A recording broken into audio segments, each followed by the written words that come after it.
Power stations कैसे पूरे शहर के लिए इलेक्ट्रिसिटी प्रोड्यूस करती हैं। अब इनके अंदर बड़ी बड़ी बैटरीज तो होती नहीं है जिसके कारण इलेक्ट्रिसिटी प्रोड्यूस हो। इनके अंदर असल में होता है बड़ा सा पंखे की तरह दिखने वाला डिवाइस, इसे हम बुलाते हैं टरबाइन। अब अगर इसे हम रोटेट करें तो इसी से इलेक्ट्रिसिटी प्रोड्यूस होती है। अब इसे रोटेट करने के कई तरीके हैं। या तो मैं पानी को गर्म करके इस पर स्टीम को मारूं बहुत ही हाई वेलोसिटी से, या फिर मैं गिरते हुए पानी का इस्तेमाल करूं इसे गोल घुमाने के लिए, या फिर तुम इसे विंड मिल में फिट कर दो ताकि हवा के कारण ये गोल गोल रोटेट करने लगे और फिर इससे हमें इलेक्ट्रिसिटी मिल जाए। तो फिर तुम किसी भी तरीके का इस्तेमाल करो, तुम्हें इस मशीन को रोटेट करना पड़ेगा और इसी से तुम्हें इलेक्ट्रिसिटी मिलेगी। अब तुम ये सोच रहे होगे कि राम, इसे रोटेट करने से इलेक्ट्रिसिटी कैसे मिलती है? तो देखो, टेक्नोलॉजी ये बेस्ड है इलेक्ट्रोमैग्नेटिक इंडक्शन पे, जिसका आविष्कार किया था माइकल फैराडे ने कुछ 200 साल पहले।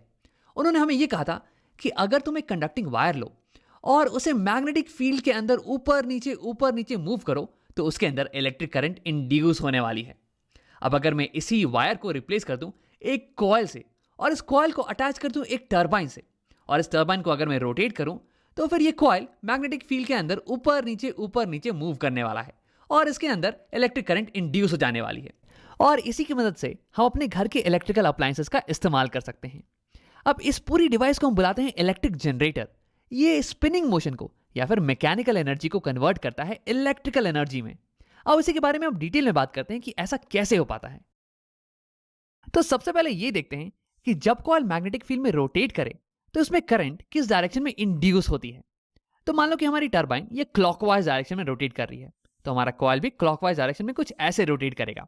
अब इस केस में यार इंड्यूस करंट ये किस डायरेक्शन में होने वाली है? अब ये पता लगाने के लिए हम इस्तेमाल करेंगे Fleming's right hand generator rule का, जो कि कहता है कि राइट हैंड को कुछ ऐसे खोलो कि ये तीनों उंगलियां ये एक दूसरे के परपेंडिकुलर हो। तो थंब बता देगी कि वायर किस डायरेक्शन में मूव कर रही है, वायर पे फोर्स किस डायरेक्शन में लग रहा है, और फोर फिंगर ये बताएगी मैग्नेटिक फील्ड की डायरेक्शन, और मिडिल फिंगर ये बता देगी इंड्यूस करंट की डायरेक्शन। तो फिर इस पिंक वायर में इंड्यूस करंट की डायरेक्शन निकालने के लिए मैं यही करने वाला हूं। अपने राइट हैंड को मैं कुछ ऐसे अलाइन करूंगा इसके कि इसकी थंब पॉइंट करे इस पिंक वायर के मोशन के डायरेक्शन में, और फिर फोर फिंगर ये पॉइंट करे मैग्नेटिक फील्ड के डायरेक्शन में। तो फिर जिस डायरेक्शन में मेरी मिडिल फिंगर पॉइंट करेगी ना, वही हो जाएगी हमारी induce current in pink wire की डायरेक्शन। तो यही करते हैं। वैसे इसके पहले कि मैं इसे करके दिखाऊं, क्यों नहीं तुम वीडियो को पॉज करो और इसे खुद से ट्राई कर लो एक बार। अब अगर तुमने ट्राई कर लिया तो आओ देखते हैं। देखो, ये पिंक वायर ये ऊपर की तरफ मूव कर रहा है, तो यानी कि मैं अपने राइट हैंड को कुछ ऐसे अलाइन करूंगा कि इसका थंब ये ऊपर की तरफ पॉइंट करे, और यहाँ पे मैग्नेटिक फील्ड ये राइट डायरेक्शन में पॉइंट कर रही है। देखो, मैग्नेटिक फील्ड हमेशा नॉर्थ पोल से साउथ पोल की तरफ पॉइंट करती है, तो यानी कि मेरा फोर फिंगर ये राइट डायरेक्शन में पॉइंट करना चाहिए। तो यानी कि मेरी हैंड ये कुछ ऐसी ही दिखने वाली है। देखो, थंब ऊपर की तरफ है, फोर फिंगर राइट डायरेक्शन में है, तो यानी कि मेरी मिडिल फिंगर ये अंदर की तरफ पॉइंट कर रही है, स्क्रीन के अंदर की तरफ। यानी कि इस पिंक वायर में इंड्यूस करंट ये अंदर की तरफ आने वाला है। हाँ, अब आओ सेम चीज करते हैं ब्लू वायर के लिए भी। देखो, ब्लू वायर ये नीचे की तरफ मोशन कर रही है, यानी कि मेरा थंब इस बार नीचे की तरफ पॉइंट करेगा, और फिर मैग्नेटिक फील्ड ये तो अभी भी राइट डायरेक्शन में है, यानी कि फोर फिंगर ये अभी भी राइट डायरेक्शन में होने वाली है।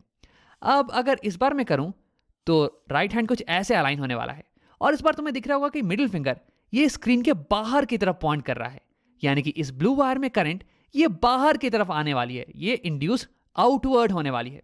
तो देखो, हमने यहाँ पे ये देखा कि जब वायर मैग्नेटिक फील्ड में ये ऊपर की तरफ आए तो यानी कि करंट इंड्यूस होती है इनवर्ड डायरेक्शन में, और जब वायर इस मैग्नेटिक फील्ड में नीचे की तरफ जाए तो फिर इसमें इंड्यूस करंट होती है आउटवर्ड डायरेक्शन में।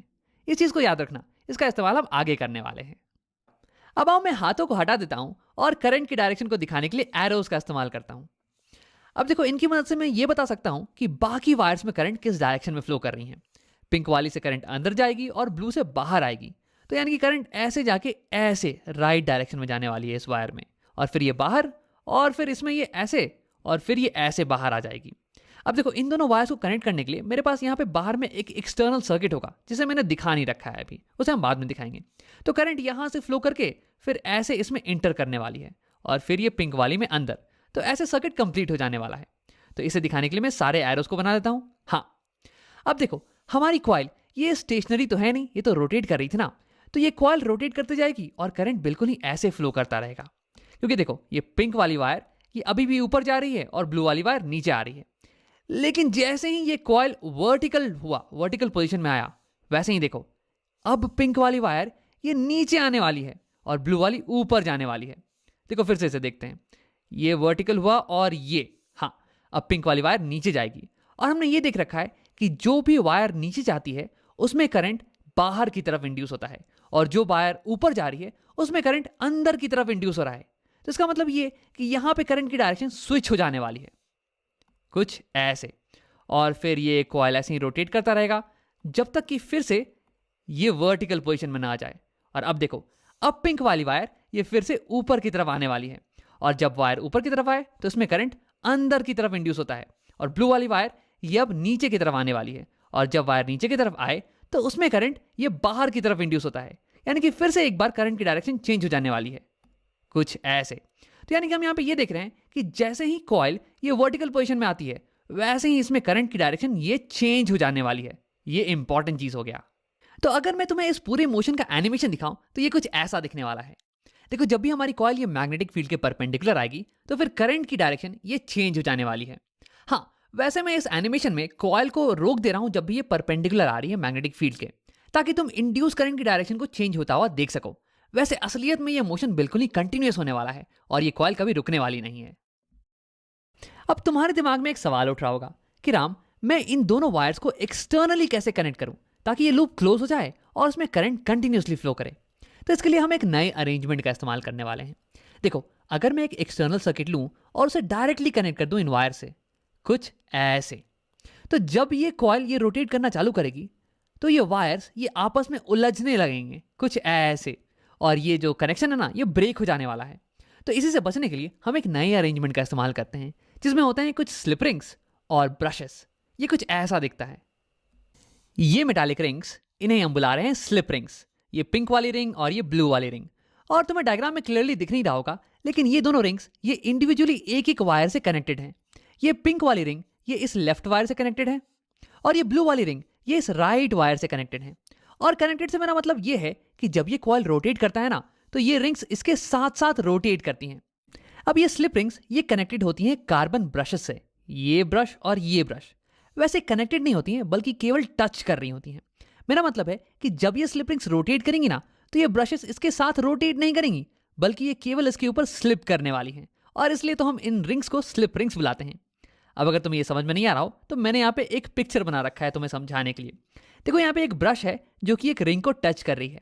अब अगर ये रिंग रोटेट करेगी ना तो ये ब्रश इसके साथ साथ रोटेट नहीं करने वाली है, बल्कि ये केवल उसके ऊपर स्लिप करती रहेगी। तो यहां पे हमारा सर्किट तो कंप्लीट हो चुका है।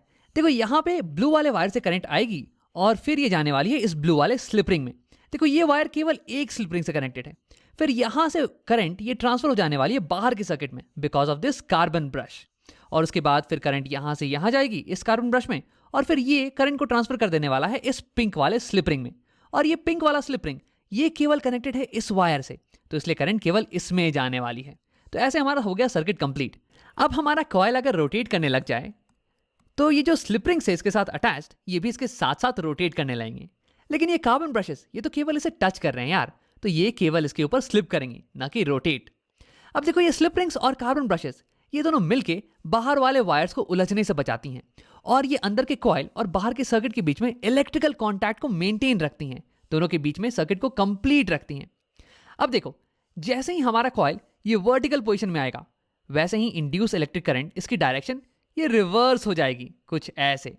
तो अब करंट पिंक वाले वायर से होके पिंक वाले स्लिप रिंग के थ्रू, इस कार्बन ब्रश के थ्रू, इस बल्ब के थ्रू जाके फिर ये ब्लू वाले स्लिप रिंग में जाएगी, और फिर ये उल्टा ऐसे कॉइल के अंदर इंटर कर जाने वाली है। तो यानी कि कॉइल के हर आधे चक्कर पे इस सर्किट में बहने वाला करंट ये अपनी डायरेक्शन को रिवर्स कर देगा। तो मान लो कि जब करंट इस डायरेक्शन में फ्लो कर रही थी तो हमारा बल्ब ये ब्लू लाइट से ग्लो कर रहा था। अब ठीक आधे चक्कर के बाद ये हमारी रिवर्स हो गई करंट, तो यानी कि करंट अब उल्टे डायरेक्शन में फ्लो कर रही है। अब मान लो कि बल्ब ये येलो कलर की लाइट से ग्लो कर रहा है। अब अगर तुम पूरे एनिमेशन को देखो तो ये कुछ ऐसा दिखने वाला है। अब इस मशीन को हम बुलाते हैं जनरेटर, इलेक्ट्रिक जनरेटर, क्योंकि ये इलेक्ट्रिक करंट को जनरेट करता है। और इस करंट की खास बात यह है ना कि ये करंट हमेशा कंटिन्यूअसली अपना डायरेक्शन चेंज करती रहती है, और इसे हम बुलाते हैं ऑल्टरनेटिंग करंट या फिर एसी। अब देखो, इसके बारे में एक इंटरेस्टिंग फैक्ट ये है कि जब भी तुम्हें करंट को लंबी दूरी तक ट्रांसमिट करना हो, जैसे कि पावर हाउस से तुम्हारे घर तक, तो फिर एसी को ट्रांसमिट करने में ज्यादा फायदा है compare to unidirectional current या फिर डीसी। इसलिए हमारे घरों में एसी करंट ही आता है। और हाँ, क्योंकि ये जनरेटर हमें एसी करंट दे रहा है, इसलिए इसे हम बुलाते हैं एसी जनरेटर। अब मान लो कि तुम्हें डीसी जनरेटर बनाना हो, जो कि तुम्हें एक डायरेक्ट करंट दे, मतलब कि इस सर्किट में जो करंट है ना, उसकी डायरेक्शन चेंज नहीं करे, बिल्कुल सेम ही रहे। मान लो कि कुछ ऐसे इसी डायरेक्शन में करंट जाए, तो उसके लिए क्या करना होगा? तो सबसे पहले आओ इन स्लिप रिंग्स को हटा देते हैं।